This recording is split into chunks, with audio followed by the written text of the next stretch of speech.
সরস্বতী পুজো উপলক্ষে এবার বীরভূম জেলা পুলিশের তরফ থেকে বিধিনিষেধ বেঁধে দেওয়া হলো। মূলত উচ্চ মাধ্যমিক পরীক্ষা থাকার কারণেই এমন বিধিনিষেধ জারি করা হয়েছে বলেই জানা যাচ্ছে পুলিশ সূত্রে। এবার পুজোয় যদি পুজো উদ্যোক্তারা তাদের তরফ থেকে ডিজে বাজানো থেকে শুরু করে জোরে মাইক বাজানো, শব্দবাজি ফাটানো অথবা জোরে সাউন্ড দিয়ে কোনো অনুষ্ঠান করার পরিকল্পনা গ্রহণ করে থাকেন, তাহলে তা অবিলম্বে বাতিল করতে হবে।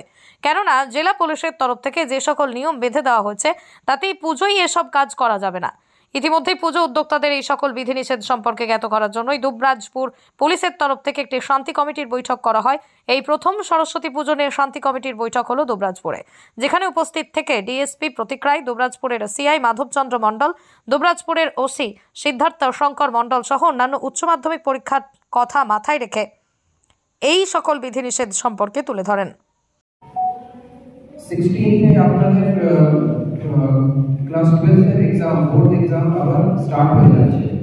তো আপনাদের মধ্যে আপনাদের ফ্যামিলি থেকে অনেক স্টুডেন্টস আছে যারা এই एग्जाम से অ্যাপিয়ার করবে, ওরা নিশ্চয়ই প্রিপারেশন নিচ্ছে।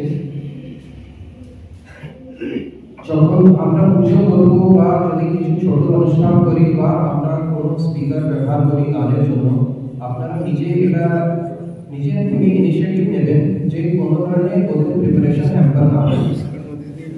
এটা ঠিক আছে, সরস্বতী পুজো আছে, ওটা আমরা এনজয় করবো, আমরা সব কিছু করবো, কিন্তু এটা আপনাদের এনশিওর করতে হবে কি যারা পুরো বছর ধরে এত হার্ডওয়ার্ক করেছে, এত পরিশ্রম করেছে, আর ওদের এত ইম্পর্টেন্ট একটা এক্সাম আছে, বোর্ডস আছে, তো আপনারা এটা নিজে থেকে ইনিশিয়েটিভ নেবেন, নিয়ে এনশিওর করবেন কি ওরা কোনোভাবে ডিস্টার্ব না হয়। আচ্ছা, ইমার্শন নিয়ে অলরেডি সিআই স্যার বলে দিয়েছেন, ওটাই আমি আবার রিপিট করছি। আপনারা চেষ্টা করবেন কি যত তাড়াতাড়ি হয়ে যায় আপনারা নিজের ইমার্শন, ফাইনালি ইমার্শন আপনারা করে দেবেন। দিনের বেলায় করবেন তাতে আপনারা করবেন না, আর ওটা পিসফুলি করার চেষ্টা করবেন। মাইন্ড যদি মাইন্ড না ইউজ করা যায় তাহলে আপনারা পিসফুলি ওটা করে দেবেন।